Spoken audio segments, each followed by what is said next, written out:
bomberos municipales departamentales de Santa Cruz del Quiché. En la Semana Santa de este 2017 pues atendimos los siguientes servicios. Se atendió un total de 7 accidentes de tránsito. De dichos accidentes pues se resultaron 10 personas heridas, así como 2 personas fallecidas. Asimismo se cubrieron 3 incendios forestales, 40 servicios por enfermedad común, 5 servicios por maternidad, 3 personas atropelladas, 2 agredidos y 3 falsas alarmas.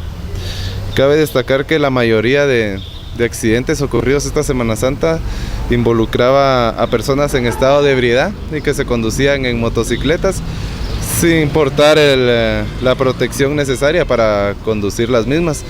De los 7 accidentes de tránsito que le comenté, 5 accidentes fueron de motocicletas donde estuvieron involucradas motocicletas, y asimismo las 2 personas fallecidas pues también se conducían a bordo de una motocicleta. ¿Estas estadísticas han sido elevadas de otros años anteriores? Sí, con relación al año 2016 podemos hablar de que tal vez se incrementó en un 20-25%. Más que todo los hechos de tránsito en consideración al año anterior, 2016, donde pues los hechos de tránsito fueron menos a comparación de este 2017. ¿Se puede notar entonces que el alcohol fue el problema de este año? Sí, por lo que pudimos observar pues hubo falta de control